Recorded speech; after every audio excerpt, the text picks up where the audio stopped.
Rice TVX, the mic's live wire. American Pitbull, real gold buyer. Sound money advocate, rights defender. In the crypto arena, he's the top contender. From the gritty streets of the digital age, Rice lays wisdom, chapter and page. Silver, gold, he sports only the bold. Land, life, and liberty, these values hold.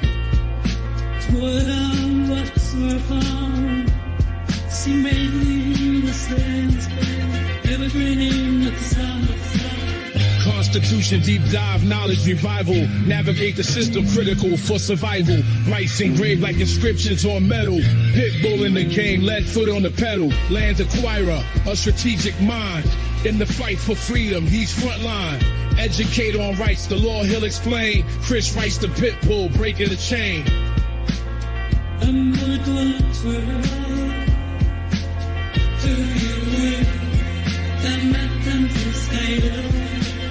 In the arena where truths collide, Rice TVX, the certified guide. Silver and gold, land and rights. American Pitbull in the freedom fights. In a world of chaos, he's the calm in the storm. Teaching the masses, ready to inform. Keys to crypto, rights we cherish. His wisdom like paths that others perish. Guardian of wealth, from digital to ancient. His legacy crafted, fearless and patient.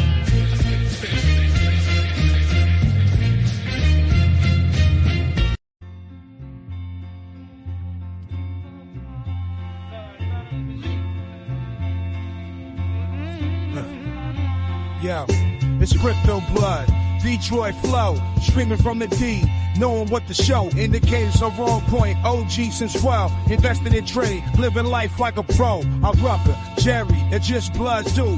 Bad motherfucker in a good way, boo. Got my eyes on the charts, ain't no time to sleep. Get that money, gotta keep it creep. This my crypto blood, Twisted Toasters on the line. Stacking my coin, got the market on my mind. Bitcoin, Litecoin, Ethereum too. Cash is king, but I'm looking for a new move. I know the culture of the markets like the streets. Got my finger on the pulse, can't nobody beat. I see the trends, I see the flow. Got my strategies in place, you know. I scan parallel left from Rick and Dicks. That ain't scared on the nuns to calm. This record stitch in this. No, not Joe, just to say it. There's the Nick shit that rapping now, business and take it. It's over for me, great scrimmage. Cauquan is unmixed being minute. So yeah, tough seeds for both, still admitted. No life, limited rooms are strong, you feel your loads, you hug it. No host bitches, niggas, know the try it, do it. That's an Eddie, Kenny, or Rocket, what it's on big key. Those see their lights on the baddies. The sky like around my business, skipping the mighties. I'm seeing deep veins, can't see that pain. Got a big mimic, they agree when they're playing. With a love for Chuck, with Joe Central, I see yo. I'm the slave, I'm sorry, just fat and slave. Fill the train, the song to sing the time, the road, better came the shore, she better creep the privet, so like the lady bad and fiend, wait, that's super. That's real fan, I'm gonna like pro Cuba. Nigga, chick a question on the chain, she what I need to ride down, but I'm looking for a new move.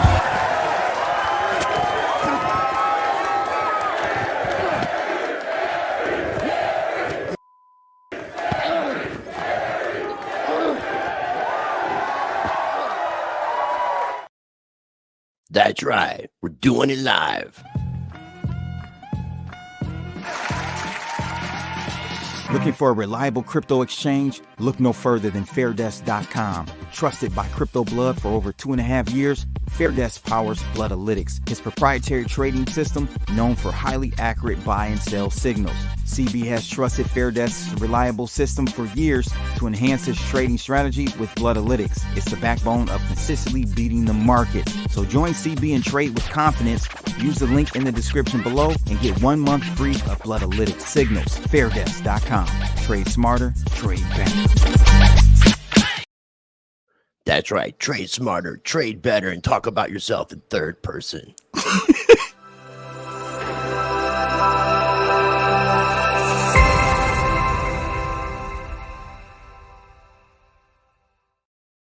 Shout out to Presearch, the decentralized search engine with private results that rewards as well. There's information in every video description.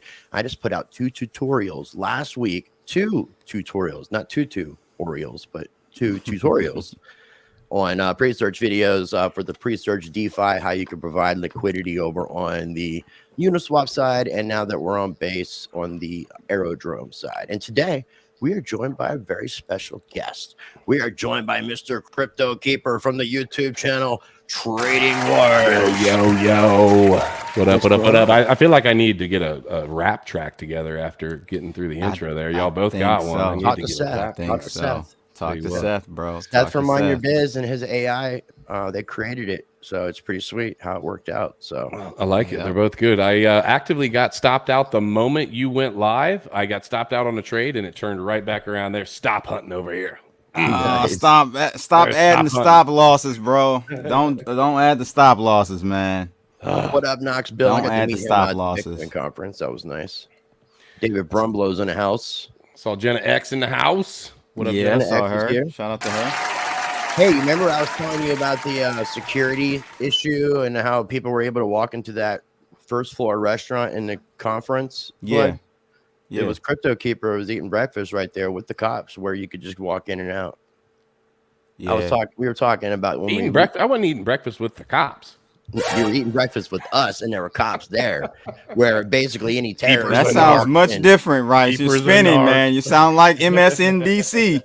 I don't know what the fuck. I mean, he kind of looks like a cop. Yeah, Keeper does look like. Oh He looks like a state trooper. no! The crypto cop. The crypto cop. Can we read Crypto copper? crypto copper? Good one. No, you really don't look like a cop. You look like a retired cop. Oh man, it's great to have you on, Keeper. And the reason I even did this, Rice, is because I talked to Keeper earlier today. He called me and we were talking about some other stuff and talking about how crazy this world has come with the Olympics, and that's maybe something we need to react to as well. That shit doesn't make any sense, bro. I didn't even know about the transgender shit, the boxing. Is that what it was? I didn't. Yeah, I knew about the boxing, but I didn't know about the Last Supper situation. Their satanic intro, their anti-Jesus intro. Yeah, it's gotten a lot of like slack. It's blatant. All this shit's in your face. We're just I know where you stand with a little bit with the spirituality, but it doesn't matter. Book of Genesis and in the book of Revelations, it talks about when in this time period it's going to be like the days of Noah. Mm-hmm. And that time period was so bad that God flooded the earth and killed everybody and just kept that select group, that little family, to rekindle the seed. I.e. called the Younger Dryas period. I mean, that could have been prior too. I think we've had multiple world floodings. Possibly. Yeah, I think there's a lot more to our history. Man, even though I'm not, I don't practice Christianity anymore. I respect it. I respect any religion because those people, those people care about their religion. So to disrespect a religion, okay, then let me disrespect the LGBT then. Yeah. Because that seems like a fucking religion. If you're gonna do it like South Park and just no holds barred. Just open the floodgates, and if that's what we're gonna do, then we'll just all. But Keeper at the same time now, the Christians, y'all gotta stand just like the not the rhinos, but the I guess the rhinos, but the Republicans, they don't defend, they don't go out and actually do something materially that's gonna say, oh, we're not messing with this group anymore.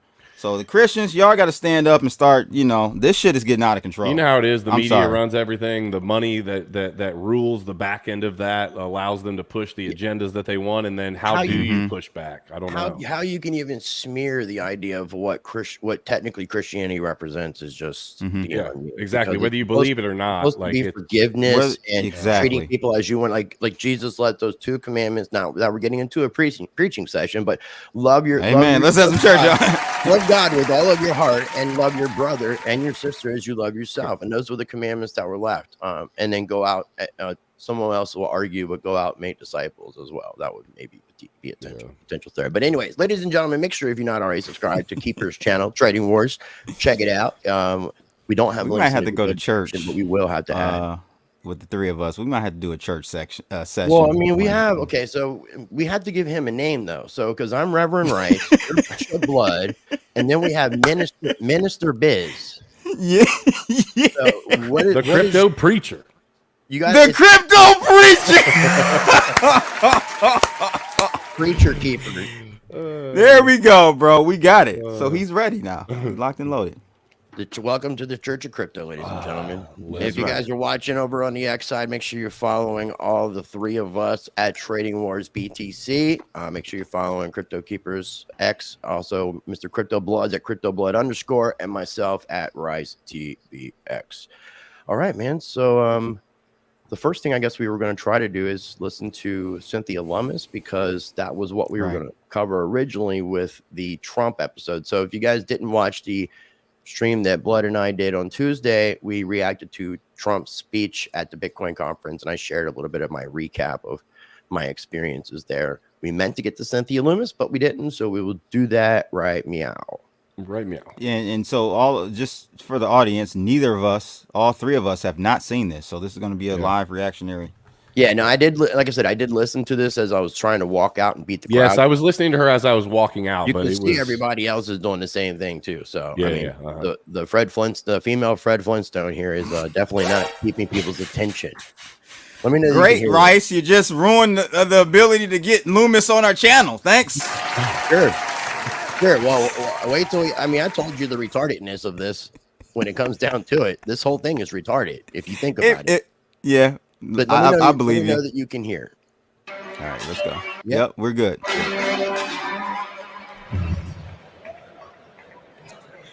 You know, before you all leave, have we got a present Look at that for gorgeous President lady. Donald Trump? Here it is. This is the Bitcoin Reserve Bill.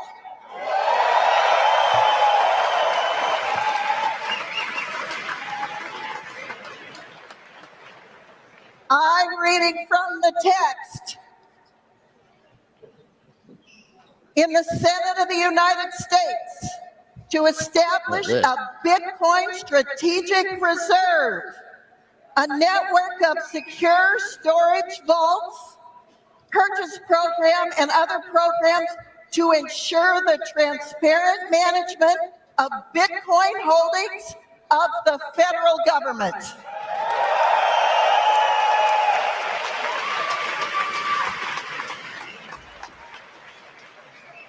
My name is Cynthia Lummis, and I'm the Bitcoin senator.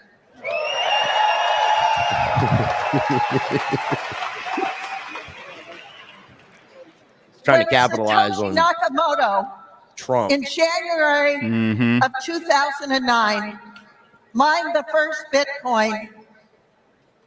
He brought about an asset that will change the world. And this is our Louisiana Purchase moment.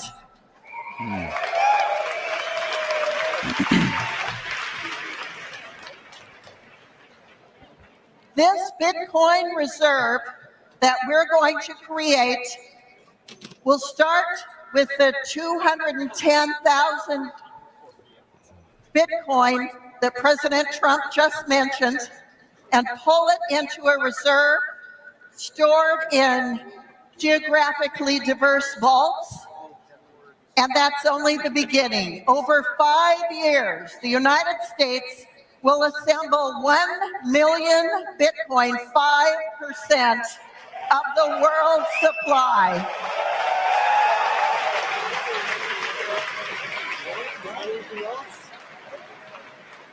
And it will be held for a minimum of 20 years and can be used for one purpose: reduce our debt. Unmute. Fucking ass. Remember what I said to you on the phone? Yeah. Yes. Well, especially about not cussing. Yeah. But we blew that shit out the water. That worked out well. We're gonna have to try it out. We're gonna try it out again next time. What did I tell you on the phone? You said, how do we have a bill that buys Bitcoin with debt raised or the monies that is debt, basically? Right, we're going to print more money. We're going to print more money to buy more Bitcoin to get us out of debt. that sounds just about right. Or that sounds like that's going to work. Well, the good majority of the Bitcoin they have, they've seized. So we're going to use effectively Silk Road drug money as part of our reserve. I mean, I'm not mad about it. It's Bitcoin, but it seems interesting. The hypocrisy, right? Very hypocritical. Yeah, I mean, I would love to see. I mean, obviously, I'm sure some of that actually was like real criminal activity, but not all of it. And I feel like very low percent. I feel like it should be returned back to the owners. I mean, that would make a lot more sense. I mean, also what Tim Draper bought on auction, a good portion of the Silk Road Bitcoin. Did you know that? No, I didn't. Yeah, Tim Draper. A lot of people give him shit for not donating more to help out with the Free Ross campaign, because a lot of his Bitcoin. He's a capitalist, though. But he bought them on the cheap and at a discount in auction from the U.S. government, and it was Silk Road Bitcoin. I knew he did the auction buy. I didn't know it was Silk Road. I didn't know it was Silk Road money either. Let me see. We got a little bit of time left on this. I want to speed her up. Jenna's right. Put her on 2x. 125 or something. This Bitcoin is going to be transformative for this country. As President Trump just said, we are printing too much money. We are spending too much money. We printed in 22 months during COVID. I'll do 2x. It's going to sound like a munchkin. The amount of money that has ever been printed in the history of the United States. Well, no more. With a strategic Bitcoin reserve, actually, that sounds fucking normal. That in that period of time before 2045 can cut our debt in half. And as Michael Saylor said yesterday, if we put $3.3 million in a Bitcoin reserve, we will eliminate the United States debt. We will be debt-free because of Bitcoin. How does that math work? It's transforming not only our country, but our world. And the United States needs to be the global leader as president. Go ahead, Keeper, any thoughts on how this sounds intelligent? I just don't think I don't. How are we? So we're 36 trillion. Just doing simple math, we're $36 trillion in debt. The market cap of Bitcoin right now is, let me just get you an updated version here, is 1.248 trillion. So if Bitcoin were to do a 30x from here, so that would be $1.9 million, and we had all of the Bitcoin, we could then pay off our debt. Right. I mean, and they're talking but we'll only have 1% of the Bitcoin. It would be like there's a problem here. Over 500 a day. When right now there's only 400. The math ain't mathing.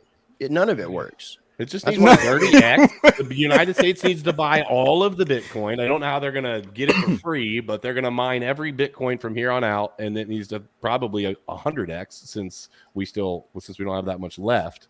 Yeah, the math ain't mathing. So I don't know if they're going to take Bitcoin and use it for other assets as well, and try to basically exponentially bring in gains off of real estate, this, that, and the third. But there's no way we're getting to that. I'm gonna put the icing on top. I'm gonna put the icing on the cake. After all that you guys said, which is all true and everything, even if we did, you have to sell the Bitcoin, right? To lock in and realize the gains, the profits, the gains. You can't sell that much Bitcoin to, even if you OTC it, you're going to be a huge discount. Who are you getting to spend? And who are you getting it from? Right. This shit is the worst. This is the worst speech. We can just end now. But everybody we can go on to RFJK. There's a lot of people in the crypto space that is celebrating this, and they're not thinking logically, like just using a couple of their brain cells, more than one. But I mean, they just don't even want to do that. That's a sad thing, man. Do you want to finish listening to her? Yeah, of course. Let's go. Okay. Let's full screen this beautiful lady, so everybody can. Trump just said. Do the nasty business. We don't have to raise taxes to do it. We have the funds now. This bill provides that not only will the asset forfeiture money be transferred into this reserve, fulfilling President Trump's promise that he won't sell any Bitcoin, but we will convert excess reserves at our 12 Federal Reserve banks into Bitcoin over 5 years. We have the money now.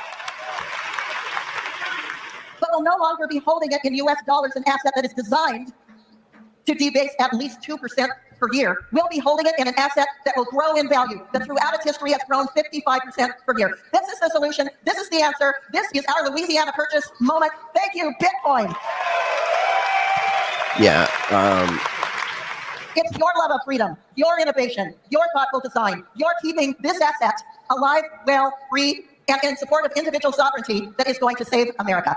Let's make America free again, Bitcoin. This is our present to the United States of America. Thank you. Yeah, I mean, let's hedge against our own dollar.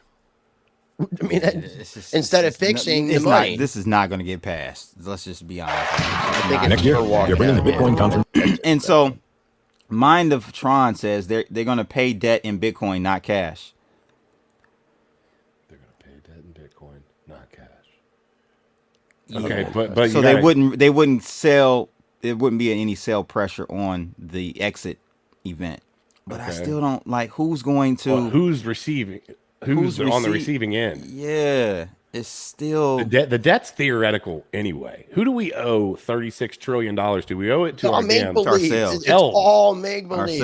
It's all fictitious money at this point anyway. Right. So why even play the game of paying it back? You know the shit is never going to be paid back. Right. Like we're past that. We're past the Rubicon. We passed that a long time ago. We don't even have that much across the Rubicon. It can't be paid back. There's too much. I mean, with the way that they have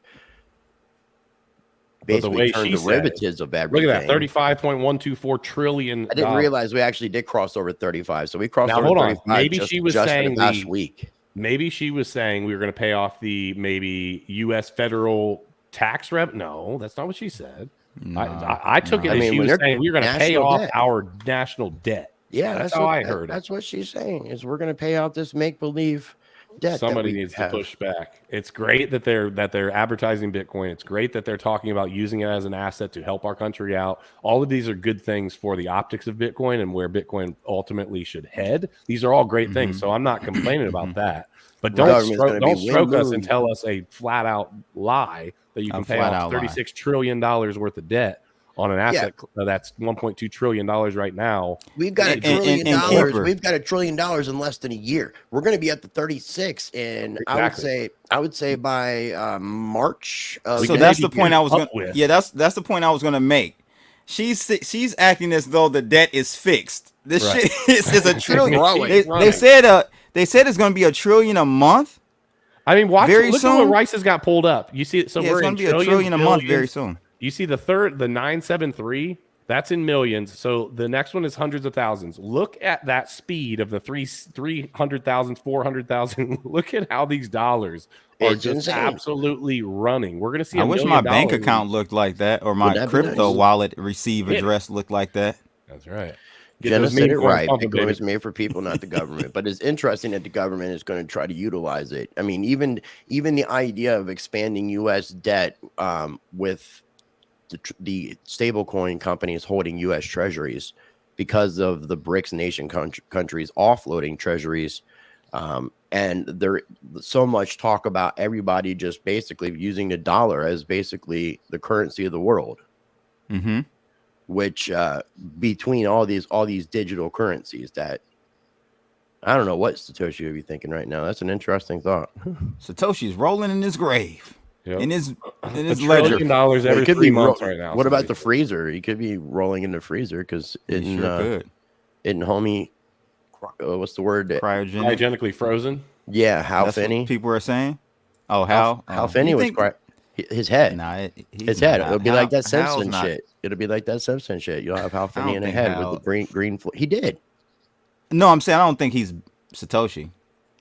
He's probably part because of it. he was at a like 10K run or something when some message went out, and that's how we validated that he wasn't. Quick Satoshi. Side note: Phil Zimmerman spoke at the Litecoin conference and I believe the Bitcoin conference, and he's the guy that created the PGP, pretty good that encryption program. Mm-hmm. Hal Finney used to go listen to this guy speak. Mm-hmm. So I thought he was going to be doing it over like camera, but he actually was there in person. I never really got a chance to talk to him, but I still thought that was cool that he was there. Yeah, that's what's up. Wait a minute, people still hold Litecoin? Yeah, there's actually a conference and everything. You ask.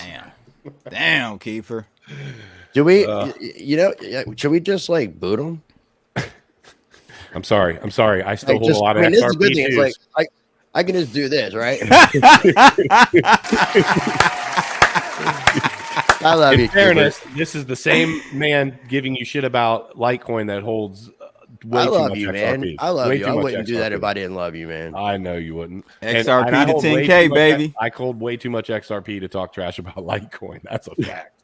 We all make our mistakes, I guess, in crypto. But I mean, like, what's really interesting? Rice spoke at the Litecoin conference this year. Moderator panel. Peter McCormick did the intro with Charlie, and I listened to that, and it's pretty interesting. It's not even but maybe 20-25 minutes long, but was Charlie Lee there? Yeah, it was Peter. Charlie. He was in Nashville, right? Yeah, no, he was cool. Jenna stayed at the hotel, and I think she went to the event for a second, but I didn't see her. When I did see her, it was probably a very inopportune time, as I told her that I would describe it. And we'll just go ahead. I went ahead and fast forward it to where the speech was beginning. Okay. All right, sweet. Now and we're gonna do. You want to do 1.5 with him, Mr. Raspy? Yeah, let's do that. Yeah, we probably speed him up too. Okay. What's right? Fight for your life. Hulk Hogan's theme song. Hello, Bitcoiners. I am so glad to be back for my second Bitcoin conference. Since last year in Miami, I've been meeting with leaders and thinkers from this community. I've conferred with Bitcoin miners, with policymakers, with economists, with financial experts, with investors and developers and entrepreneurs to deepen my understanding of the extraordinary promise of Bitcoin for our country and for our planet. After all I've learned, I intend, as President of the United States, to sign an executive order on day one, directing the Department of Justice and the U.S. Marshals to transfer the approximately 200,000 Bitcoin held by the U.S. government to the United States Treasury, where it will be held as a strategic asset. Okay, so everyone's going with this stumbling. angle. She kind of had a head tilt, just a slight head. He's going to be doing that. That Trump is going to be saying something to that effect. So I think everybody's going to be beaten to the punch. I mean, I think at this point, we're probably going to see a pro-crypto Kamala. Everybody's going to be. Well, didn't you see that she was reaching out to like the people in crypto, trying to better understand and get good relationships with the. Oh my god! Yeah, dude. Yeah, trying to kiss ass. Always trying to kiss ass. They realize the power of it, because apparently, like I said, the donations coming from the crypto community to Trump apparently were insane. I gotta try to find out some more specifics on that, but but apparently a lot of what I heard from his speech is it's a lot more pro crypto, pro Bitcoin, as opposed to Trump, where he was kind of like laying out a lot of different things that he was going to do that was not necessarily crypto related. On day one as president, I will sign another executive order directing the U.S. Treasury to purchase 550 Bitcoin daily until the U.S. has built a reserve of at least 4 million Bitcoins. Can you pause it? And a position of dominance that no other country will be able to usurp. Our nation holds approximately 19% of global gold reserves. This policy will give us about the same proportion of total Bitcoin.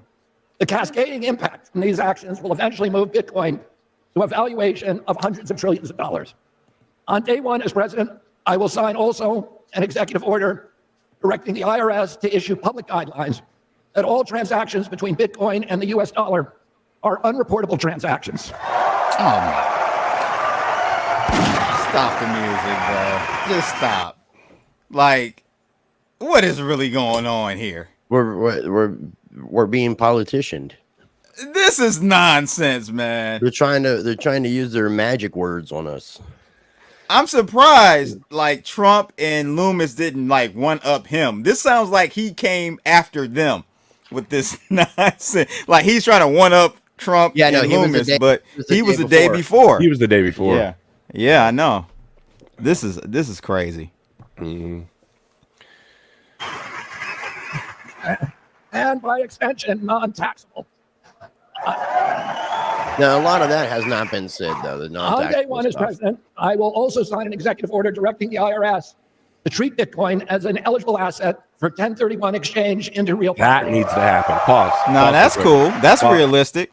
Pause that real quick. Go ahead. So Go the ahead. 1031 exchange, for those of you watching that don't understand what that is being able to swap a like asset for another like asset. So like in the stock we market, use that in real estate. yeah, right? real estate, the stock market, like you're able to get in and out without incurring basically the tax implications that happen. And right now, the moment that I flop from Bitcoin to ETH, doesn't matter, just one asset to the next, which they're arguing at least now that, well, Bitcoin and Ethereum are different. Yeah, well, this house and this house are freaking different too. And Apple's different than NVIDIA as well. Right. So it's a bad argument, but I do, and I've always pushed for and like that idea. 1031 exchange for crypto. Yep. It absolutely should be a real that needs to happen. I like Our taxable that one. events that we have happen are so stupid in crypto, dude. When you meet with your tax guy and he starts looking at all this stuff, he's like, well, you got a taxable event here. And I'm like, wait a minute. No, I was just flopping over boom, boom, boom. And he's like, yeah, well, that's how, I was just flopping and groping. Shout out to Crypto Face.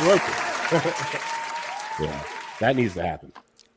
Yeah, no, bro, this shit is at the same time, it's unmanageable. Like the way it's set up right now, Keeper, it's unmanageable. Yeah, you're gonna spend thousands of dollars with a CPA just to get the shit right.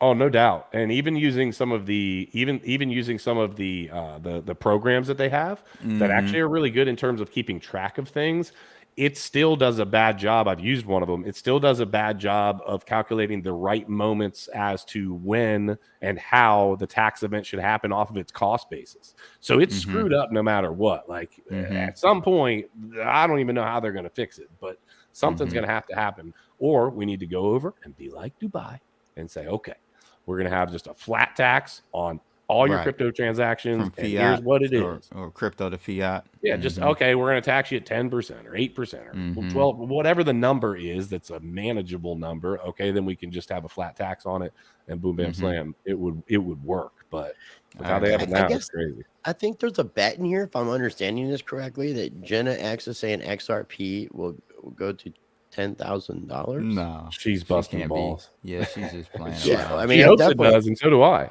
Well, there's I mean, they made some sort of wager.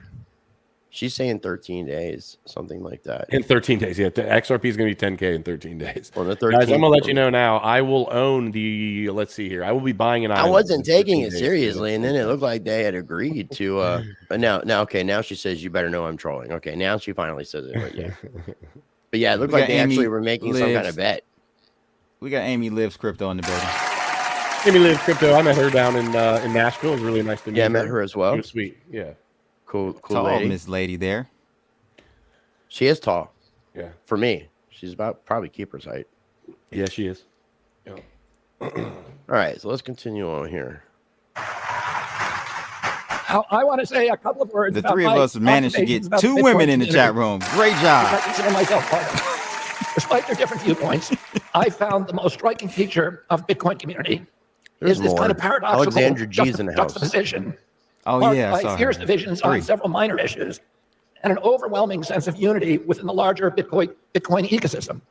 The Bitcoin community reminds me of how American politics ought to be: fiercely diverse, but ultimately united in our aspirations and our belief in our country and in our convictions that America is worth the fight.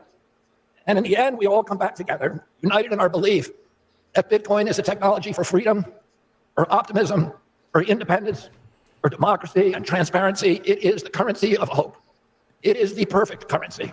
I mean, I do agree with most of that. It is an elegant, poetic, beautiful, pure species that aligns perfectly with the highest ideals and aspirations represented by the American experiment with self-governance. It is incorruptible. It has integrity. It has self-sovereignty. It promotes personal responsibility and accountability. It is decentralized and democratic. It is small on government and large on personal freedom. Bitcoin is anti-war. It is a fierce, merciless, and insurmountable foe of government corruption. I definitely agree with all that. I don't even know my own introduction to Bitcoin, my own conversion. I knew from my children about Bitcoin, but it was it seemed almost to me something like a fad or a novelty. And then I saw what happened in Ottawa. I was running at that time the Children's Health Defense. which was the premier advocate for medical freedom in our country. And we had embedded with the striking truckers in Canada, a reporter for our newsletter. And she was traveling with the truckers from Alberta all the way to Ottawa. And the truckers are very diverse in Canada. They're Asian, they're black, they're white. The trucking strike, the truckers were doing something that all of us in our country take for granted. They were assembling to petition their government about something that they thought was important, which was that the impacts, the financial impacts of the mandates on their businesses. If you look at the videos of that event, it was like Woodstock, where people were giving out water bottles, they were picking up trash, they were playing music, they were being kind to each other. But it was portrayed by the Canadian government as a right-wing, extremist, violent terror organization. And the government began using facial recognition systems and other forms of surveillance to learn the identity of the truckers, looking at their license plates, et cetera. And then it froze their bank accounts. And it froze their $12 million PayPal account. And when Canada did that, it occurred that the premier template of democracy in the world besides the United States, it occurred to me immediately that transactional freedom was as important as freedom of expression in the First Amendment. Mm-hmm. With our servers designed for AI, you can revolutionize the way you do business. Premium. I see. You bastards. Because if the government has the capacity, none of these truckers were charged with a crime, much less convicted. And yet the government was able to shut down their bank accounts. They couldn't pay their mortgages. They couldn't buy diesel for their trucks. They couldn't buy food for their children. One trucker told me that he was going to jail because he couldn't make mandatory alimony payments. And if a government is able to starve you, to evict you from your home, if you speak out against it, if you criticize government policies, then we are on the road to totalitarianism and slavery. And He's not wrong about any of that. Looking seriously for alternatives. And it was that incident that led me immediately to grasp the potential of this technology. Let's pause real quick, transactional can we? freedom and self-sovereignty. Do what? I was just going to ask you to pause real quick. I just wanted to touch on that. Like, he couldn't be more right. I remember when the trucker thing happened, and they did exactly what he said. They were able to identify all the people. They were able to freeze all of their accounts. Like, that was absolutely madness, right? And that is scary. And he's talking about transactional freedom, the freedom to transact, and how Bitcoin could solve that. They're not wrong about all of the great things that Bitcoin can bring. The only pushback that I give is that if we ever went to Bitcoin as an actual currency, like it was actually, we were using it as a currency on a daily basis, is we really can't, because the way that it's used now is for investment thesis, right? You're looking for gains from that. When the lady asked me when I bought this hat, this is a Veterans for Bitcoin hat right here, and I pulled a card out of my wallet to pay her for it at the conference, and she goes, "Oh, you're not going to pay me in Bitcoin?" And I said, "Pay you in Bitcoin? I am not giving up Bitcoin for a $35 hat," right? And so that's the mentality that the people in Bitcoin have now. I don't know how you would ever get away from that. And if you do, it means that it's so stable that it's no longer what it was in that regard either. That's how I feel about it anyway. Keeper, it's structurally not, programmably not able to be a money anymore because it's limited. Yeah. No, limited. It's limited by 21 million coins. By default, deflationary. it's going to be like a reserve asset. It'll be like, it's a reserve asset. And I think it will keep that position, and then you can do things with your. You're not going to have money velocity with Bitcoin because every halving makes it more rare. So people are going to hold on to it every halving more and more and more. Yeah, I told you before. But when they say it's the perfect money, I wouldn't look at it that way. I think it is a fantastic. Rice and I've had this conversation about money and currency, and the shit just got all convoluted, and now we just gave up. There's no point. All right, I won't pull it up. Just gave up. I don't know what is money and what is currency. One is supposed to be a store of wealth, and one is not. That's basically the difference between money and currency, and that's why they say something like gold is money because you can store your wealth. Okay. But fiat, you can't. It's designed inherently for you to lose value. If that makes any sense. And now, my pushback was that. Go ahead. We don't think that. I mean, a lot of people are under the agreement that RFK is not going to really. He's not part of the technical selection process. He's not going to make it through.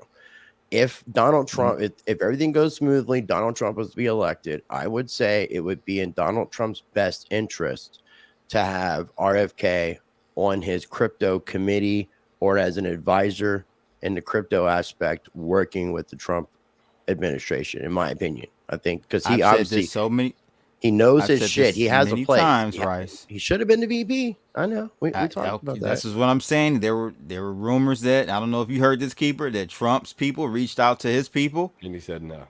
And he said no. I did hear that. And that's when I stopped liking RFK. Because I felt like that would have been the ticket to hit, man, bro. We would be because you actually have a registered Democrat at that. Yes, exactly. At that point, it would have been a Democrat and Republican running together. That would have been great, and that would have been a great thing. He stands on a lot of Republican type, policies. His stance is very much, it's conservative on a lot of things. He's a moderate Democrat, but not on everything. Yeah, and I think you're right. He maybe could have bridged that gap, and I think, damn, we need that right now, dude. Well, that's what I'm saying. Bringing the country together by having two separate parties, by having two parties work together in that position as vice and president. I think it would show a lot. Even if we went back to the old days, because the old days, and I'm not sure exactly. I keep saying I want to look into this, but at some point when they first started doing the elections, whoever came in second was the vice president. Right. That makes a lot more sense, because then you're being held accountable by your opponent necessarily. Yeah. Not necessarily trying to sabotage you, but it's almost like you got people fact checking each other and keeping each other in check. You know what I'm saying? The problem with that is they can't manipulate what they want to do in that circumstance when they're fighting against each other, and then all of a sudden they got to be on the same team, even though I think some of it's controlled opposition anyway. Yeah, it made sense. I don't disagree with you, but they're so heavy into the money side and the control side of what's happening and making decisions for that I think that's the problem. That's why they don't want to do it that way. It would have been great. It would have been great to have RFK and Trump, because we both know Trump and RFK are not in the plan. It's just that Trump tricked them and slithered in 2016. But he's clearly not part of the plan. Well, they don't want him in. I feel like it goes into when they say a third party, the only thing they really do is just take away votes from one candidate. So I feel like it's trying to take away Trump votes. Because it's like the people who are like not sure about Trump, but he's what's that called? I used to know the name for it, where you have basically somebody that's running that's not actually in the running, but they're taking votes away from one specific. There's a name for that, and I cannot think of what it is. I was trying to think. I'm not sure. If anybody in the chat knows, definitely let us know. Chat, if you know what that is it called nigger rigging? Jerry rigging. Hey, Jerry rigging. Oh, that's what it is. Jerry rigging. I'm sorry. Make sure that the AI knows who said that out of the three. Like I said, you're guilty by association, man. Oh my God. I had to slide something crazy in. All right, so let me just say this real quick before we keep going. Okay. So far, best speech. Better than Trump's. Yes. That's why I think anybody can agree that if there was a debate between the three candidates, whether it's Biden or Harris, that Kennedy would talk circles around them and win every single debate. That's why they blocked him out. They wouldn't give him Secret Service. Assassination attempt. We forget. We're not connecting the dots here. Assassination attempt on him too, right? Yeah. Rice? He's the reason why. This shit is crazy, bro. The reason this country is. When was that? When was what? There was an attempt on his life in California while he was, I think at that point he was still a Democrat. Long time ago. Like in the past year? Oh, in the past year? I didn't know. Yes. Yeah, I think there were two separate incidents, but some guy jumped a fence with a gun. Oh, I didn't know that. No.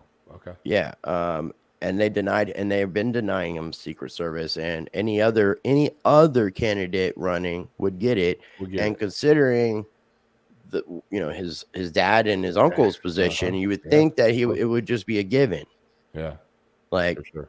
It just doesn't make it, a lot of that. And also, you were there, man. You went to Karate Combat, right? Yeah. Mm-hmm. Okay. So in Karate Combat, RFK was not announced to be there. It was a surprise thing. He was there. You couldn't bring in lighters or vapes. They would not let people bring lighters or vapes. Correct. Friday, the security at the Bitcoin conference was pretty lax. Compared to Karate Combat, yes. And then that's crazy, Saturday, it was Saturday when Trump was there, it was back to no vapes and lighters and more security. So why wasn't Trump and RFK given equal security? That doesn't make sense. They both should have been it should have been on par, not of course, not different levels of, because again, like me and you talked about, and it was that morning that we could have just snuck anything in. Oh yeah. That morning, that's that crazy. was it was Friday morning when or Friday early afternoon when I saw you about 1 o'clock, 2 o'clock in the afternoon, about 1, I think. Yeah.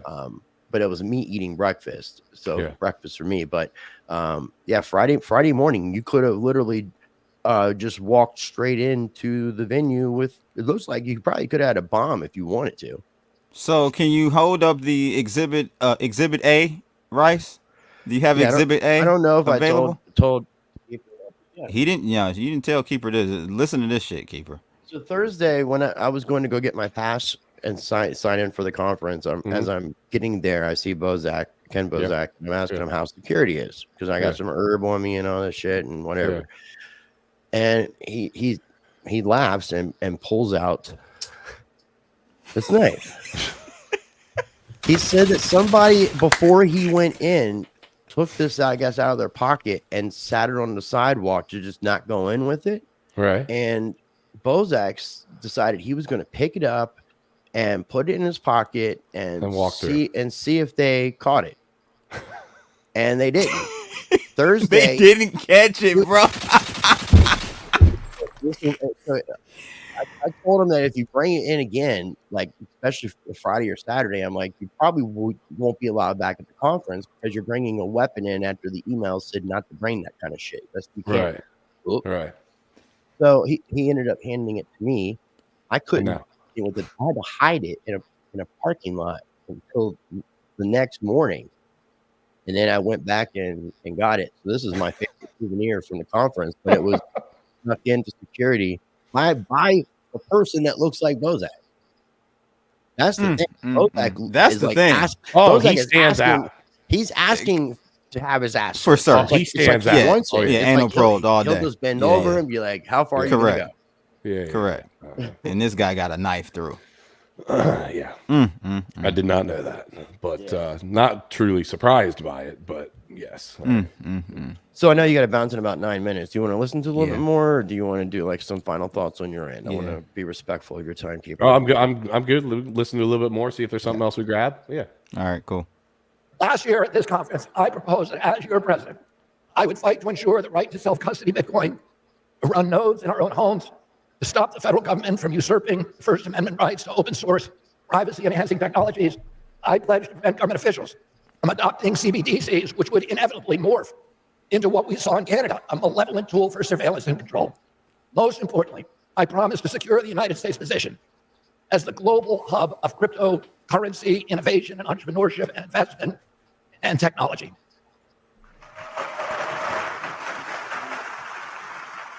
As a lifelong environmentalist, I embrace Bitcoin as a mechanism for incentivizing greater investment in green and renewable energy production. After the time I spent with Bitcoiners last year, I left the Miami conference so enthralled with optimism and excitement about Bitcoin and its potential to eliminate the national debt as a hedge against inflation, its promise to guarantee personal freedom, to restore the American middle class, to end government corruption, to defund the war machine, and to protect our environment. And I happened just before that at Miami convention, I got a big check from the fees from winning the Monsanto case. And I took most of that check, which represented the largest portion of my personal wealth, and I invested it all in Bitcoin. I didn't know that. I didn't know about that. I didn't know that. I did not know about that. I didn't either. And he said it was a very significant amount. I'm sure it's from public Monsanto, record. so I'm sure it was. Because he be like tens of millions. He was suing a lot of companies, big pharma companies. I didn't do that. For what? With hopes for a quick. A lot of it just like his throat. No, vaccine, a bunch of stuff. Like he was. Bunch of stuff we're not allowed to talk about on here. That type of stuff. Return on investment. I was told probably not kosher. A long time. And you might have to have a lot of anxiety. Yeah, the YouTube overlords might destroy us. I was prepared for that. Is Carlos? YouTube overlords hit us with that ad real quick on that Larry ass. Smith. We got Larry Smith, aka Carlos Diaz. What up, Carlos Diaz? What's going on, bro? Good to see you. But if that had been my sole motive, that's the infamous Carlos, Lamborghini Carlos. I got in it with good timing. But over one the that past year, went to his I've house gone and ran even further down the rabbit hole. Let me put it, the orange rabbit hole. I'm convinced now more than ever And we have to work together to put all these proposals into action immediately. America's at a crossroads. We can either continue down the path we are on, racking up debt, constricting freedom, addicted to war, or we can look forward to use new technologies like Bitcoin to help us evolve, to achieve again our promise as a moral authority and the world's exemplar for incorruptible democratic governance. Can you pause, Rice? Because I do need to jump off here, but I just wanted to say, like, with him talking about incorruptible money, bringing back the actual democracy and taking away some of the, you know, there's obviously the ability for them to be able to see transactions that are happening. It's the blockchain. Obviously, everybody knows that. Right.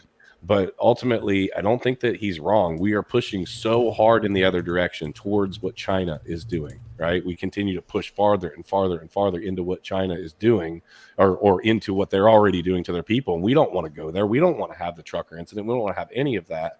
And I think they've been pushing so hard against Bitcoin for so long.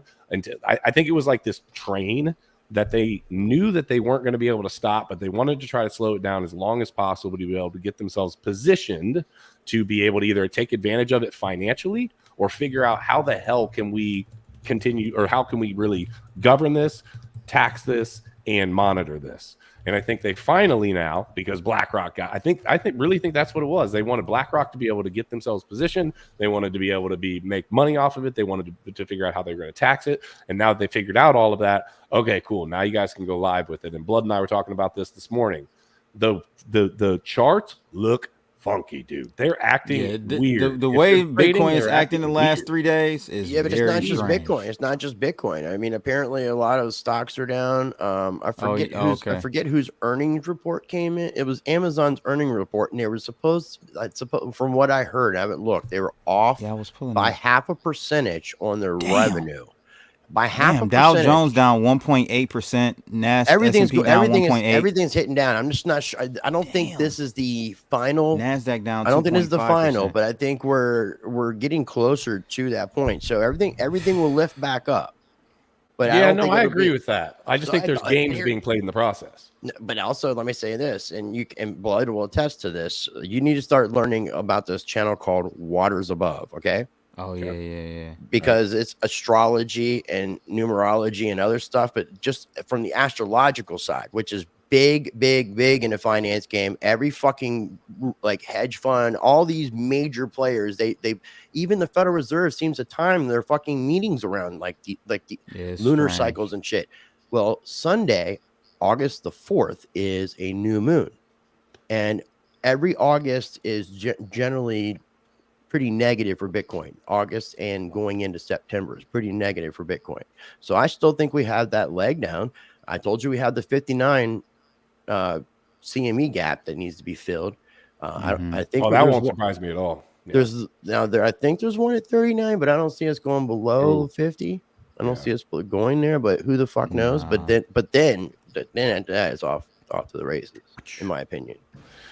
Well, gents, speaking of off to the races, I am off to the races. I appreciate you guys. Let's do this again, man. Yeah, let's get together definitely soon. Come back on, Rice, bro. it was good seeing you in person. Blood, sad you didn't make it, but look forward to seeing you guys soon. All right, man. Thanks for joining us. Sounds good. Chat, make sure to smash that like on the way out or on the way in if you haven't already. I love you guys. We'll see you soon. Appreciate it, Keeper. Much love. Thanks. All right. Wow. Yeah. Just the two of us. So far, best of the three. Let's keep going. Yeah, he's definitely good at talking. It's just the voice, and a lot of people still can't get past it. I mean, I have my moments where I get used to it, but it's still it's there. The Siam rule. We'll talk about that. T. Will. I'm going to do a video about that. I'm not the only one talking about Bitcoin in this year's election. Nothing could make me more joyful than to see other political leaders now jumping on the Bitcoin bandwagon. I've had over a year's head start to study, to understand, to articulate the potential of Bitcoin. And my goal as the first Bitcoin president will be to enact policies that will make America the world's greatest representative for Bitcoin and a proponent of its democratic values. I grew up assuming that America would always maintain its status as the world leader, the leader of the free world. But ever since the collapse of the Soviet Union in 1993, we've paradoxically been moving in a declining spiral away from that role. Hubris, military adventurism, and corruption have put America's political and economic power in precipitous decline. Our dollar is rapidly losing its reserve currency status because we've weaponized it against other countries. When we disagree with the policies of another country, we kick them off the SWIFT system, and we debanked them. As a predictable result of that strategy, the BRICS nations are now in the process of de-dollarizing, like getting off the petrodollar. They realize that trading their commodities and other hard resources for money that is printed out of thin air is a losing proposition. This trend will likely accelerate until we make the tough transition toward backing our debt obligations with hard assets again.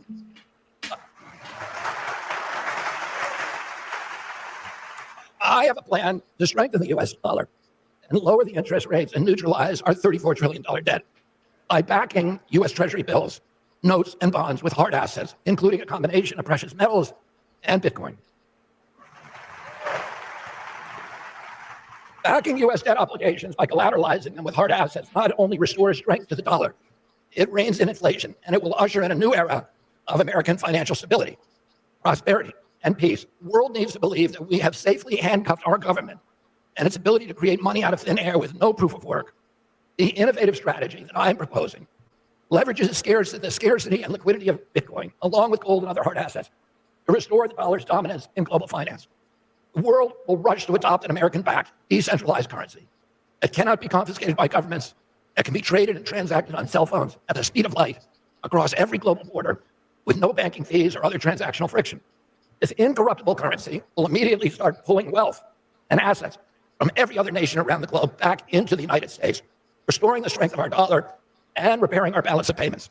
6 months before his assassination, my uncle President John F. Kennedy, signed an executive order that put silver coins in competition with the notes issued by the Fed. Mm-hmm. His intention was to rein in Fed discretion. He had been a critic of Fed policy. He wanted to rein in the Fed, and the Fed rained on him. Yeah. Unfortunately, that's, I think, part of it. There's other things. There's other stuff.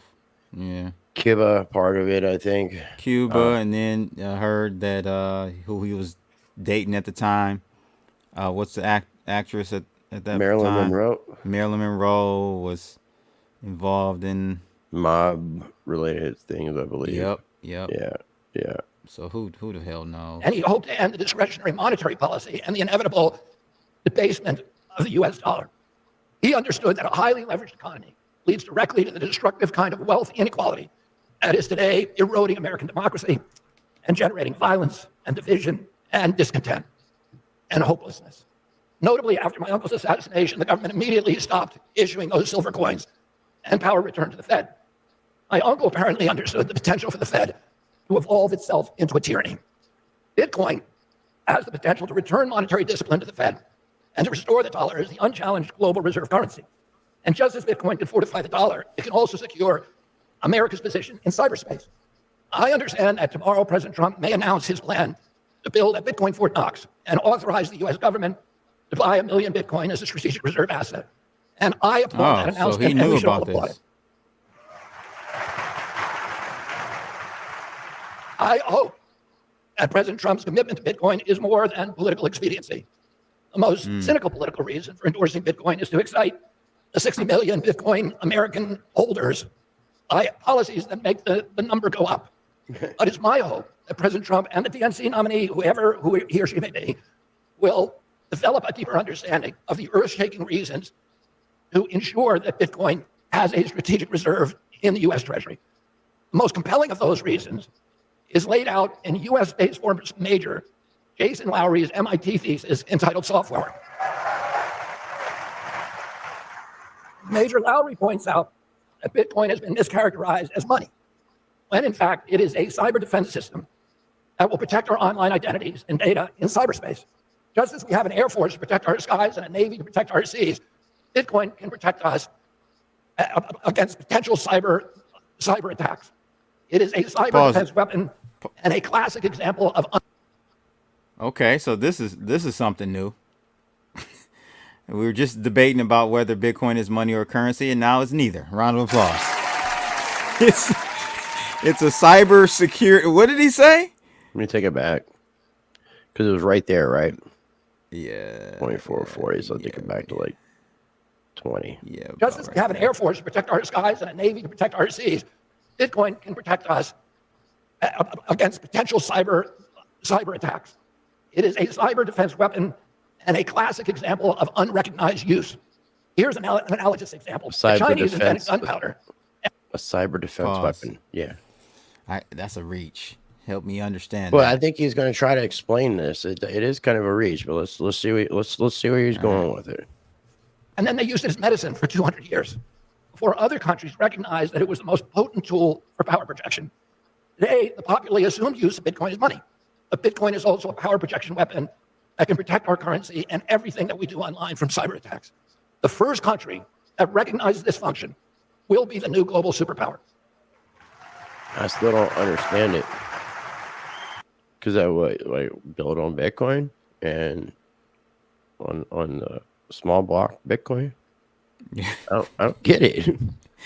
Yeah, I'll have to go back and listen to Laurie. That's the professor that came up with this concept. So we'll have to go check that out. We need to grab the reins and harness Bitcoin's full potential if we want to regain and consolidate our title as leader of the free world. Based on public information, the USA currently owns 204,000 Bitcoins, the fifth largest Bitcoin wallet in the world. Adding Bitcoin to that reserve will help secure the future of the United States for the next 250 years. One of my first hires in the Kennedy administration would be Major Lowry as my top advisor. For my national security team. Another important use of Bitcoin for America and the world is the one that is dearest to my heart, capturing carbon and incentivizing green energy production through Bitcoin mining. I served for 40 years as an environmental champion and for a decade as a partner in the green tech venture capital firm Vantage Point, which is the #1 green tech energy and technology firm in the world. I played key roles in developing some of the world's largest solar and wind power generation projects. Critics of Bitcoin have wrongly cast it as an environmental threat because of its high energy demand. The opposite, of course, is true. Bitcoin miners are more sensitive to energy pricing than any other industry. This means that they can only survive in the marketplace by utilizing the cheapest energy, and that invariably means waste energy and surplus power. For example, methane from landfills would otherwise go into the atmosphere, but Bitcoin miners are uniquely able to harness it as an energy source. Bitcoin mining is also the ideal partner for renewable energy and variable power projects like wind and solar. My personal experience in energy project finance left me with a deep appreciation for the critical potential for Bitcoin mining as a reliable profit center for renewable energy projects that need flexible on-site off-peak customers for intermittent energy generation in order to get financing. Bitcoin miners are the ideal partners for these kind of projects. All right, let's lean into some of the other ways that Bitcoin is good for Americans and for America. President Nixon took us off the gold standard in 1971 to finance the Vietnam War. Since then, the dollar's purchasing power has been in precipitous decline, eroding savings and earnings of everyday Americans. Alan Greenspan, who was the chair of the Fed for 20 years, even warned that, quote, in the absence of a gold standard, there is no way to prevent savings from confiscation through inflation, end quote. Inflation, as we all know, is theft, and it's almost always theft from the poor. I am running to be president of the United States. Oh, hell no! Me in this fight. So I am asking you to pitch in to help Get this shit off the screen, Rice! We have a lot of work to do, and just about 100 days to do it. So the earlier you chip in, the greater your impact will be. These are not ordinary times, and this will not be I feel you. I'm sorry. I had this to pee. is about our future. I had to pee, but why, like, forcing? Why would it suggest that to me? Rice, because man, you know the game is rigged, okay? The algo is forcing shit on me that I don't want. It's forcing it, bro. I'm sorry. I apologize to everybody. Please don't unsubscribe from our channels because of maybe that'll get us some subscribers. They hear her voice and then think we're pro Obama. Good old Obama. Shout out to Blind Dave Crypto. Shout out to Blind Dave. Good to see him in here. I'll try to continue us on. The Fed has engineered an uber-efficient money printing machine to perpetrate the systematic robbery that has gutted the American middle class and decimated America's working poor. The obscene money printing has drained our citizens of their purchasing power through the hidden tax of inflation. And it was the Trump and Biden administration's reckless embrace of money printing that have pushed the middle class over the tipping point now. American households are now buckling under this rain. Let's look at it simply. If you had $1,000 6 years ago, that $1,000 has a value of $520 today in terms of its capacity to purchase goods and services. Mortgages have doubled in 4 years. No wonder half of the 18 to 30-year-olds are still living at home, unable to afford the homes that provide the first step toward the American dream. No wonder our younger Americans are marrying later, delaying or even abandoning the choice to start a family. Their dwindling purchasing power forces them into these sacrifices. The hopelessness of the task of steadily growing savings, which we all assumed that was just part of our lives, it has pushed. And now today, this generation is facing these moving goalposts. They make money, they think they're doing well, and then the money disappears. And not for anything they did, but because of inflation. And it has pushed this whole generation into a kind of financial nihilism. And it's contributed to the epidemics of depression, of suicide, of hopelessness, of alienation, of dispossession, of the loss of pride in our country, the loss of hope for their own generation and their own futures among young Americans. Healthcare costs are also increasing exponentially. I talked a couple of months ago with a young New Hampshire couple, and they told me with tears in their eyes how they had gotten in an argument, the husband and wife, holding a crying baby in their arms at night and having to wonder about whether that baby was $50 sick or $100 sick or $500 sick before they brought him to the emergency room. Over half of Americans cannot put their hands on $1,000 if they have an emergency. If you are part of that cohort and the engine light goes on in your car, it is the apocalypse because you know you're not going to be able to afford the mechanic. You won't be able to get to work. You won't be able to pay your rent, and then you're going to be out on the sidewalk. And that death spiral has ended up with this army, tent encampments in the cities that I live in Los Angeles, New York, San Francisco, and all over the country, where armies of Americans, of hardworking Americans, are now living because the engine light came on in their car, or they got 2 flat tires at once, or they had some other expense that was unanticipated. Walk outside and you're going to see it. Time and again, I'm hearing from elderly Americans about how they cut their prescription pills in two to make them last to the end of the week. They're choosing between gasoline and home heating oil and food. So many mothers have told me that they're downgrading ingredients to get out the grocery store checkout line. Americans today are being forced to make these gut-wrenching decisions because our money is broken. With a beleaguered American middle class,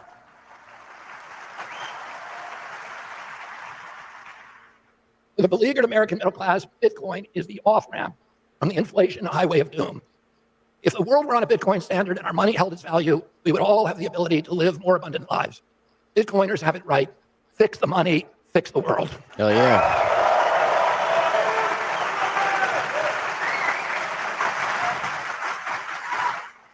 The discipline of trying our dollars, hard assets like Bitcoin, will also finally break our addiction to forever wars. Fiat currency was invented to fund war.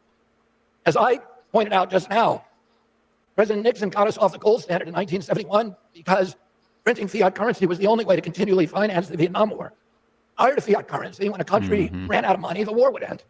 Or if a government wanted to fund a war, it would issue war bonds and borrow the money from its citizens, or it would tell them in advance, we're going to tax you. Today, governments don't need to even ask that permission. They just print the money. And then they fund the war with fake money. If the world was on a Bitcoin standard, then there would be no war because the governments can't print Bitcoin. Right. I'm a proponent of Bitcoin because it can defund the military-industrial complex that is bent not on national defense, but on international global domination. And I'll say this, during the height of the Cold War, the military budget was about $500 billion in 2024 dollars. Today, it's double that. Why do we need twice the money that we needed during the height of the Cold War? Well, we need it because it has nothing to do with national defense. It has to do with global hegemony and international domination that is actually counterproductive. It's bankrupting us at home. And Confessions of an Economic Hitman. It has destroyed our relationships. I saw him on... let me say it again. What's the guy podcast? Who, the author of that book? Yeah, I saw him on... I was literally watching it yesterday. He was interviewed on... Yeah, I need to reread Concrete. It. It's been a while. Concrete. Oh, cool. That Concrete dude. Same guy. I forgot his name. Same guy interviewed our buddy, right? Who? Yeah, Judge. No. That's Art of Dialogue. Oh. Yeah. Concrete. You've seen Concrete. Yeah, but I think there's different. I think it's a white dude. Yeah, I know, but I think he also uses he has multiple channels. He doesn't call it Concrete anymore. It's his name. I can't remember his name though right now. Rebranded or something. He rebranded. Yep. Yeah, I think I just saw that guy on there yesterday. Interesting, because I mean that kind of describes a lot of how we would go in and infiltrate other nations and destroy them using the monetary system and economics. Yeah. It's pretty fucking He had crazy. a quite interesting story. I never read the book, but I was listening to him on the podcast, and a couple attempted assassinations on his life. Very interesting. Yeah, no, I'm gonna send you a link to it. I told you I want to take a little vacation sometime in the next 30-ish days, I'm hoping, and unplugging, and that was one of the books that I was going to bring with me. Okay. Yeah, unplug, and I might have to add that one to my list too. Yeah, it's a good one. Need to reread. It's been a hot minute. It's been probably about, I'm thinking about like 12 years since I read that book. But let's go ahead and finish. If governments couldn't print money with a couple of keystrokes on a computer, they wouldn't be able to fund wars that never end. Again, fix the money, fix the world. And make no mistake, one of the main reasons my administration will fix our broken money is to defund the war machine. To reach that goal, I'm going to support making direct ownership of Bitcoin tax-free. The conversion of Bitcoin back into dollars will be non-reportable transaction to the IRS and not subject to capital gains.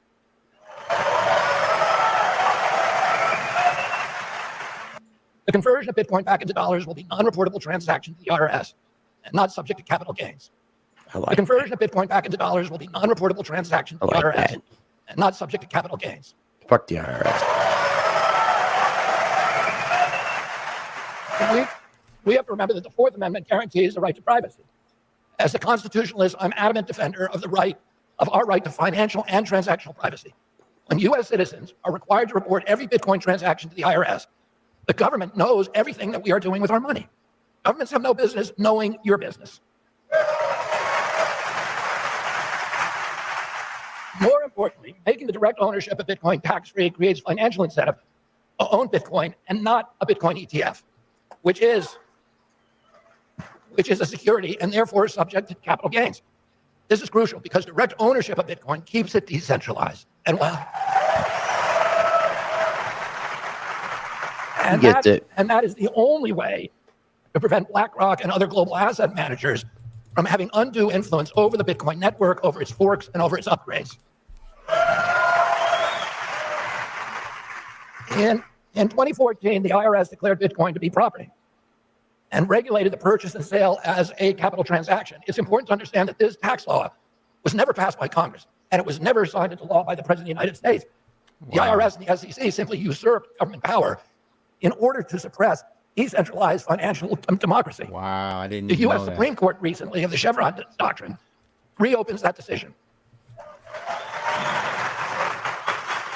Did you know that, Rice? Changing technology is targeting fast What did he say? Meet Flippy. Did you know that kitchen the IRS and SEC made Bitcoin property and I guess set it up for taxation in that manner without even going through the Congress, Senate? Right. I think because it's also a thing, like the government itself can't 100% agree about what Bitcoin is. Because I thought they just usurped the government altogether. I thought the IRS deemed it a commodity. Like commodity. Like gold and silver. No, the CFTC did. Another government agency. Right. And that decision has allowed freedom-fighting Bitcoiners to challenge the constitutionality of taxing Bitcoin before the 2024 year. I'm telling you today that I will never, ever sign a law that taxes direct ownership of Bitcoin. Oh, shit. Sorry. I will use my power to reverse any law that does so. I will end the Biden administration's war on Bitcoin. Actually, Bitcoin is not only critical for citizens' financial autonomy, freedom, and privacy, it is essential to keep it decentralized and democratic as Satoshi created it to be. Finally, Bitcoin guarantees property rights. With freely transactable Bitcoin, no government will be able to confiscate or tax your wealth at the border. This is another example of Bitcoin's potency as a weapon against totalitarianism. So as this election cycle starts to heat up, you have choices today. You've heard what I propose to do. Let's compare that to what my Republican opponent proposes. And I welcome President Trump's new enthusiasm for Bitcoin, but he's only weeks into the Bitcoin dialogue. And I have the advantage of being here longer. And hopefully his learning curve will mirror the kind that I went through. My guess is that initially at least, there's going to be a lot of talk about pricing. He's basically like saying, well, he's a noob and I'm not. And hopefully he'll catch up as quickly as I did. But I'm a lot more experienced to talk about Bitcoin and crypto. For sure. Yep. And how a change in government policies can make Bitcoiners wealthy. But we all know that that is just one of the minor points of Bitcoin. Bitcoin is about something much bigger. Bitcoin is about our souls. It's about our values. The price go up feature is the least of all of its attributes. President Trump has a long way to go to explain how his personal values align with those of Bitcoiners. If he doesn't do that, then we don't really have any assurance, do we, that his endorsement is not another ephemeral monetary policy fad du jour. That assurance will require him to repudiate some of the central policies of his last administration. During his years in the White House, President Trump had consistently spoke out against Bitcoin. In December of 2020, he was openly hostile to Bitcoin and tried to outlaw self-custody wallets. This was a time when Americans, particularly more than any time in our history, needed any store of value that they could get to compensate for the hits. No, Cynthia Lummis, she also has been on bills that she either helped to sponsor in bipartisan efforts or that she was included in that were basically she's very pro KYC AML.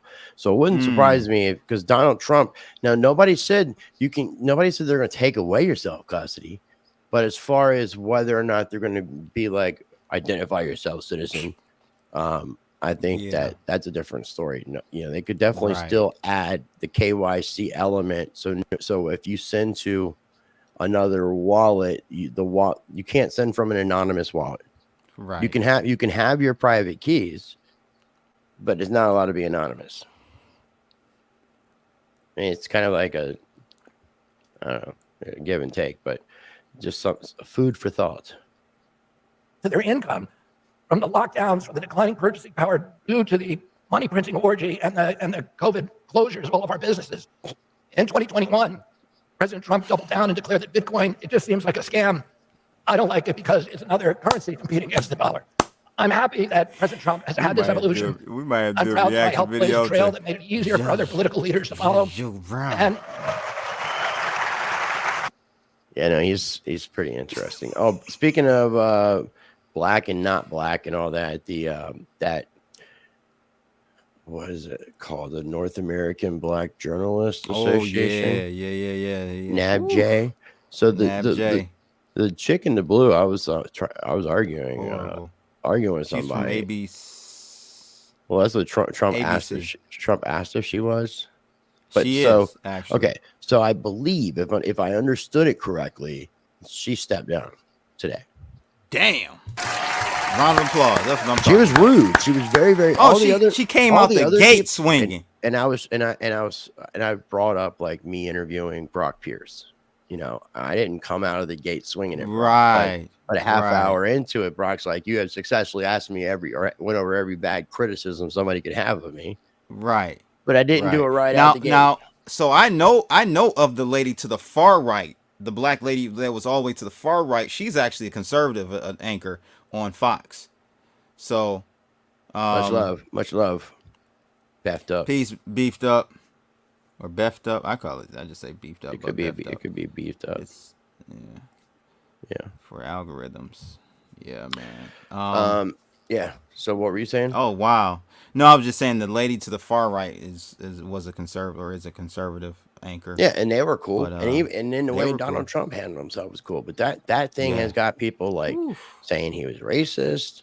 Of course, they're gonna say that. It's like how this country is so fucked. We're so fucked up, bro. It made me think about that last night. We are fucked.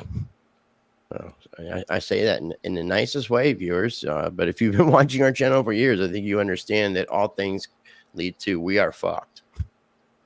Not all roads lead to Rome. All things lead to we are fucked. But we can unfuck the fuckery once we've been fucked.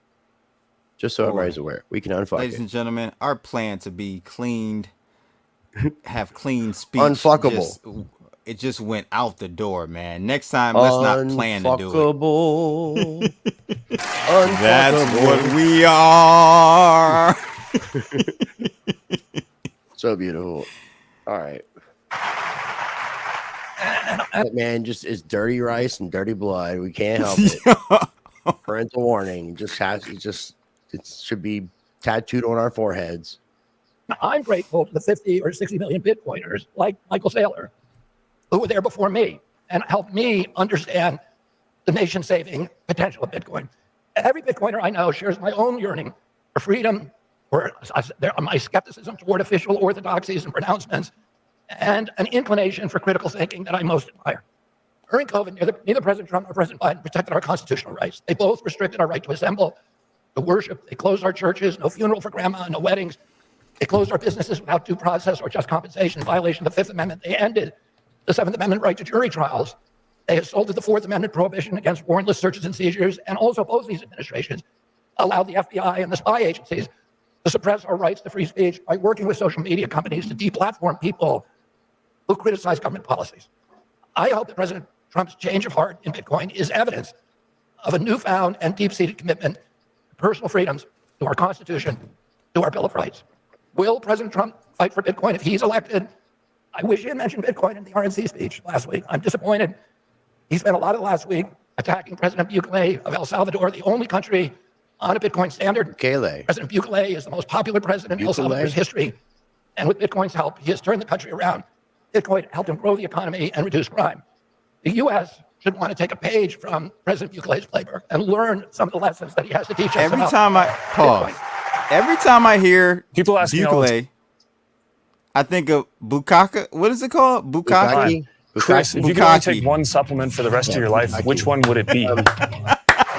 Where a female gets covered in. Actually, I'll give you. Yes. I think I got a really good. It'll be on blood side of the screen is an example of Bukaki. What? Don't put that shit up on my. Don't put that up on my side. Well, flip us, and then you can do. It's always you can drag us around and do it over there, bro. I don't want to see that shit. Oh my god. I'm sure Mr. Carlos Diaz would enjoy that one. Actually, and you can't actually. If I do a full screen share, what it's called, the name of that image, it's Bukaki. BB Bukaki. So like BitBoy Bukaki. That's what I call the image. You can see it. I'll do the screen share and show everybody. And just for the point of it, I'm going to do a full screen share, entire screen. Oh my god! Everybody can see right here. It's titled BB Bukaki, right? You see it? I think you spelled it wrong, but okay, I get the point. Yeah, I don't know. I mean, I guess, are you the expert in spelling Bukaki? How is it spelled? spelled? No. How is it spelled there? Correct me, my friend. No, I don't think that's how it's spelled, bro. Okay, well, how do you spell it? I'm asking. I can't. It ends with an E, I think. Yeah, I think I got it right, except for the ending. It's not an I, it's an E. Yeah, I think it's an E. Yeah, it's an E. Interesting party to show up late to. Very awkward moment, maybe, too. Very horrible point to come through, Mr. Sakina. Joining the show, we're like talking about Bukakis over here. And even more alarming, President Trump, in an interview last month with Bloomberg, floated the idea of bringing on Jamie Dimon as his Secretary of Treasury. I'm grateful that President Trump yesterday walked back that comment, but I'm not sure how he could have ever considered bringing on one of the biggest long-time critics of Bitcoin and the world's ultimate advocate for centralized control, if he truly is committed in his soul to the freedom and decentralization that we all are committed to. Those choices don't match the spiritual alignment of Bitcoin. Bitcoin represents. I mean, personally, I would rather see somebody like Michael Saylor or Caitlin Long as Treasury Secretary. No, what is this again? Idiocracy? They are brilliant. They are encyclopedic. They're forward-thinking. They deeply love our country, and they represent the ideals of decentralization and economic democracy. Finally, President Trump has had 4 years to pardon Ross Ulbricht and Julian Assange and Edward Snowden, and he didn't do it. And we need to ask ourselves why. I've already looked into those cases, and I plan on pardoning them all on day one. Well, you don't have to with the fund. I mean, all you're going to do is what? Oh. Pardon his case. Oh, in this election year, I encourage you to study your Pardon choices. his deal. Look at the candidate's policy, but more importantly, look at their actions to decide if they are genuinely part of the problem or if they're part of the solution. Decide if they align with what you believe in your heart. Remember, Americans need, and remember what Americans need and what we want, and then vote accordingly. I want to leave you today with a core belief in Bitcoin, in the Bitcoin community. Bitcoin is the currency of freedom, the currency of liberty, the currency of hope. It restores self-sovereignty back to the individual, which is the whole purpose of American democracy. It gives us digital property rights, which is the core of our democracy. And it provides a store of value that will allow middle-class Americans to live in abundance again. I want to be the president who can bring back hope. And I'm grateful to be part of your Bitcoin community. In fact, I don't think of myself as red. I don't think of myself as blue. And I don't even think of myself as purple. Those are the colors of the political parties. Instead, I think of myself as orange. Oh, orange, man. There's no spray tanning. Turn yourself orange, sir. Prove it. Put your orange where your mouth is. That is the color of freedom. And it's true that President Trump has orange. Well, tell the motherfuckers in jail wearing orange. Hair. That's and the color of the admire Hoovers, him for too. that from afar. I'll never be able to match him on that. So the color of freedom. It's a really great start. But I have an orange heart, and that's what you should support. Thank you all very much, and God bless you. All right. Orange jump boots, and all kinds of shit. So man. that speech was so The great. Orange mans are multiplying. They're like gremlins. Don't feed them after midnight and put water on them. It's like baby kids. They don't die, they multiply. I gotta change my I have to change the rubric scale for Bitcoin speeches now. And adjust Mr. Trump's grade of a B-. What I gave him a B-, didn't I? Or B+? No. A-? A-. I gave him a B-. Well, I would definitely give. You gave him an A-. I would give him a 100%, 100% A. A plus. A plus. A. Plus. A. Plus. As far as catering to the crypto community, yes. I gotta reduce my man Trump down, bro. He's got to get a C-. So I can sneak get RFK in there, Junior. Got to get RFK in there to give him about an A. I'm gonna give him an A, solid A. I got to give Trump a C- now. I got to revise that grade. Sorry, student. Yeah, I think this is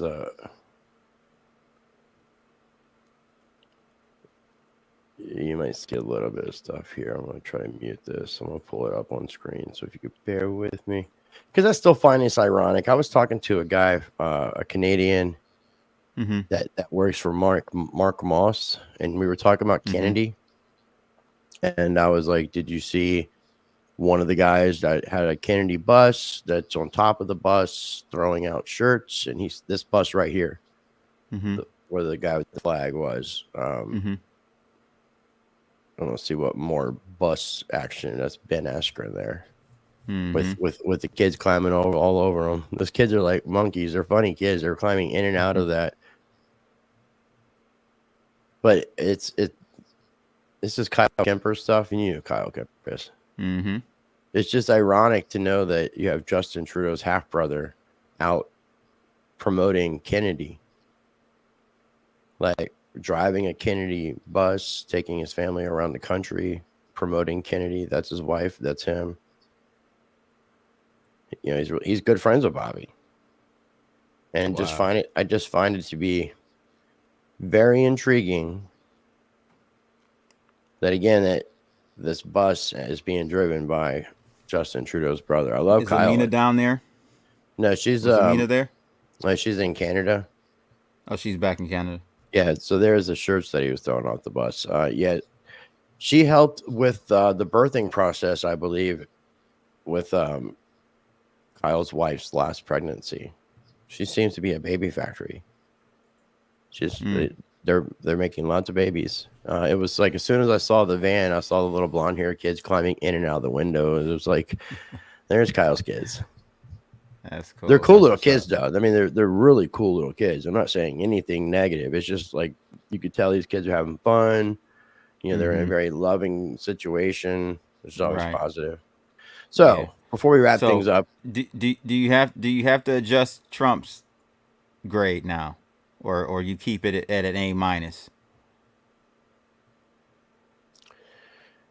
Yeah, I mean, I think it would be unfair for me to go back and change a grade after I've given the grade. That would be that would be wrong. It's like an Indian giver. Indian give? Oh God. That's. It's no. I was told when I said Indian give. They have the same mother, and I think they were born. I think Kyle was like, or Justin was like 12 when Kyle was born. So it's not like they exactly grew up together, but they're still brothers nonetheless.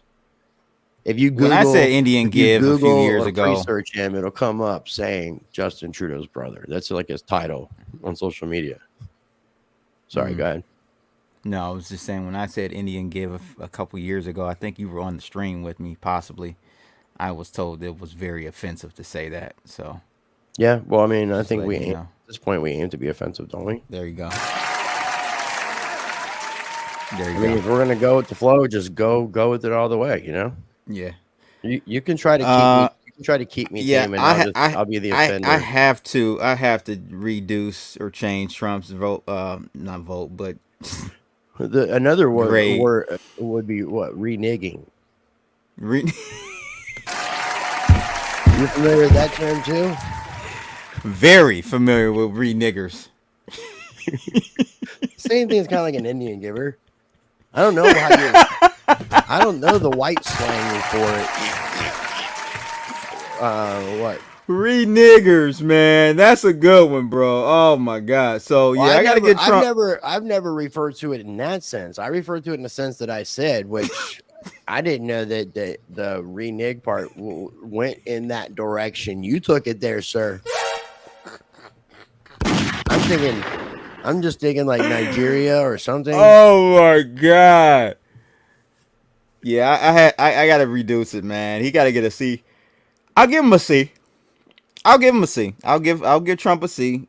I gotta give RFKJ an A-. I mean, it's if you look at it overall with if you're just thinking about words make sense. But if you're thinking about like being a good like magician politician, like Trump owned it. Trump is just he's so good at public speaking. It's like and that's most of this shit is just talk anyways. I mean, that's why he's actually not a great public speaker. He seems to be. He seems to own it. He's just comedic and it's natural. He's not the best public speaker. RFKJ is a better public speaker. Obama is a better public speaker. Think about it. They say better things, but they don't have the same charisma that comes with it. There you go. That's the word you're looking for. Maybe it's magic. Charisma. They don't have charisma. Trump gets an A+ in the charisma category for sure. Round of applause. Yeah, I thought that word was French. Renage. Yeah. French word. I just mispronounced it. That was all. That's hilarious. Yeah, I mean, I definitely found it to be, like I said, I don't think that he stands a chance in the election. I think it would be right. I think it would be the right thing to do. Not that it's going to, that the politicians are going to do the right thing, but I don't see how we're assuming that Kamala just has a Democratic nomination. Like, why isn't there other people? Because she's been selected.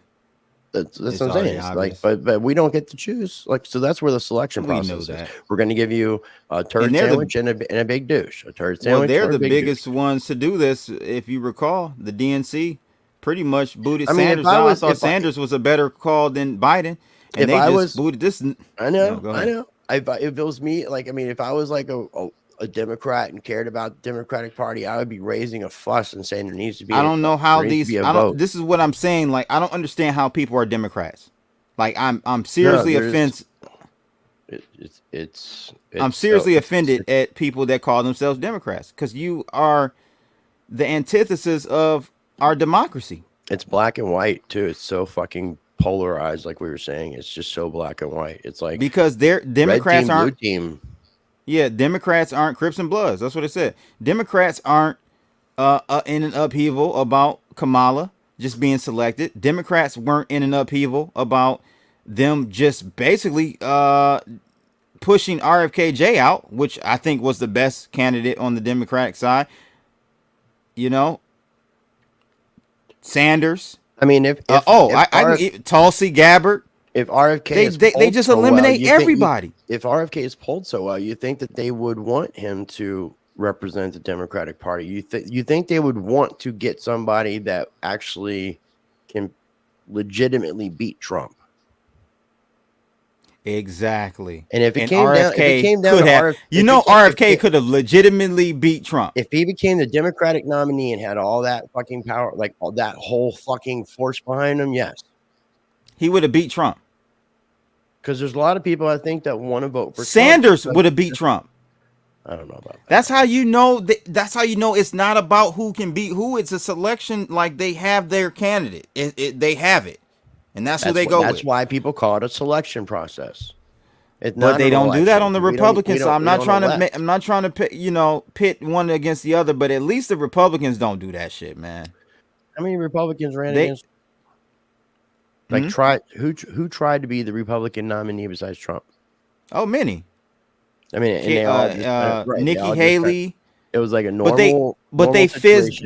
But they faded out in a Democratic, like, you know what I'm saying? Right. Like it was like a competitive, real race. It was like that before. It seemed like with the Democratic Party years before what?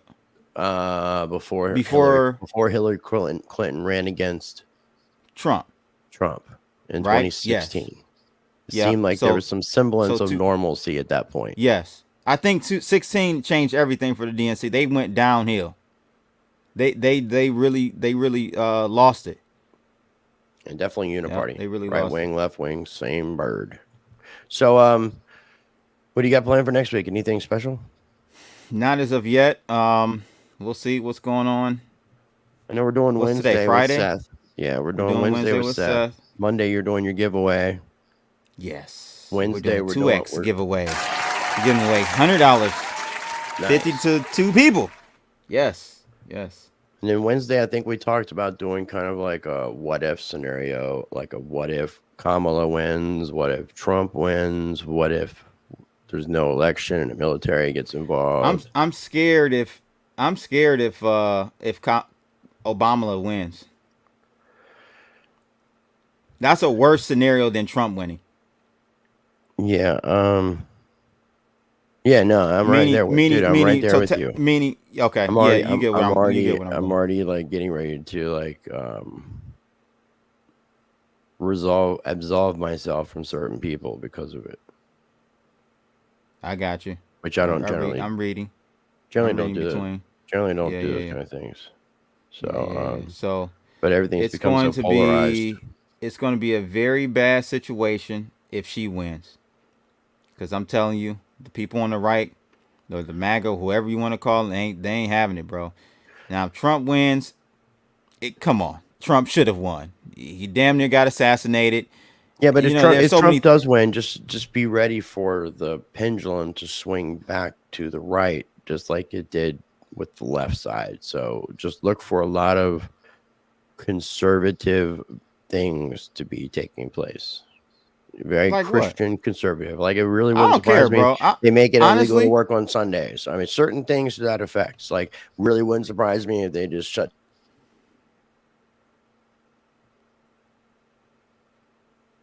Did I drop or did Rice drop, ladies and gents?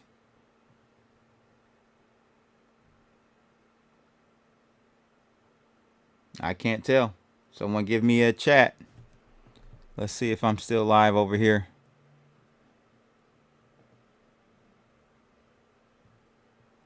Can you guys? It looks like Rice might have gone down. Talking too much truth, ladies and gents. Too much truth. Trump reneging. Rice reneging. Wow. This is crazy, ladies and gentlemen. But anyway, I don't have control to get things ended here. So, looks like we're getting them back now. Yeah, I lost my internet. Like, I'm straight lost my internet. Oh, man. Wow. So, you're speaking too much truth, Rice. I don't know what was going on there, but yeah. Mr. Tequila said you're reneging. Maybe. It feels like it. I'm on my phone, though, obviously. Yeah, this is kind of shitty. This is very shitty. Yeah. But I can end the stream and all that from here. That's the good thing I will tell you about StreamYard, because if that would have happened otherwise, it looks like I'm reconnecting to the internet. Would have been done. I would have been done. Yep. 1 second. I think we're back. Memories with Mike said he lost his internet earlier. Dude, we had they said a third-party fiber optic issue. My internet was out for like at least 10 to 12 hours, and it was just like 2 days ago. It wasn't yesterday, it was the day before yesterday. And it was right after our stream. And this is so fucking weird, because it's telling me that I'm connected, but it's not doing anything.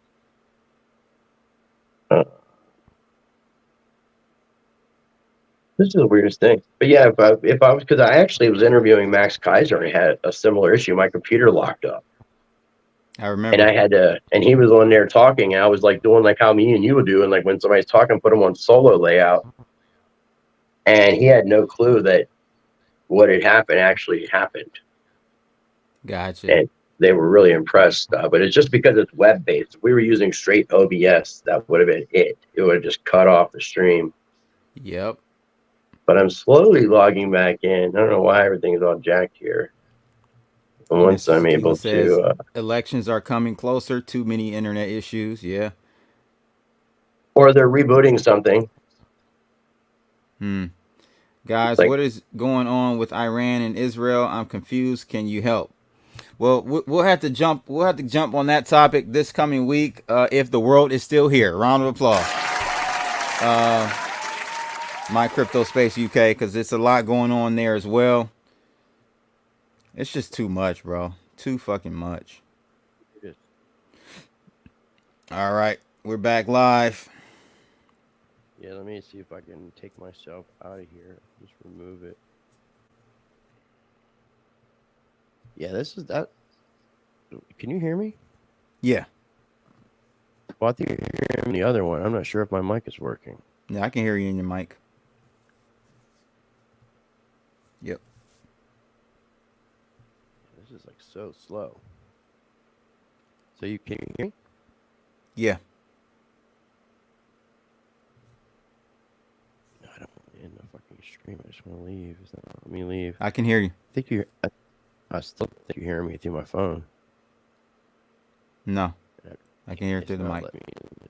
Okay, well, I'm just going to third person. Move. I hear myself. At least let me leave. I just want to leave my stream on my phone.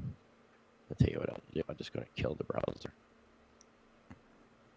Boom. All right, ladies and gents, make sure you hit that thumbs up. How many people we got on X? We might have lost some of those people. Let me go back to my I know why you didn't hear me right, because my fucking gain went back down on this thing when all that shit happened. We had I think we at one point had like over 150 people watching. My ex might have ended it. I don't understand why. It's not showing the numbers. God. That's crazy. And now you're pissed off somebody. Your audio is all choppy and stuff, man. What the fuck? All right. It's probably my. I guess let's go ahead and end it. You know how many? Yeah. You got anything you want to say before we wrap up? No, not at all. We got a lag too. I could tell. So we have links for each other's channels and socials down below in each other's video description. So we would greatly appreciate if you would take just a moment of your time, and your time is valuable, to make sure you are subscribed, following us on such said platforms. Was that right? Sounding like RFK. What, like a politician, or was my voice raspy? No, the voice is all choppy and stuff, man. Kill this shit, man. They're coming after us. We got to leave our homes now. Bye. All right, much love.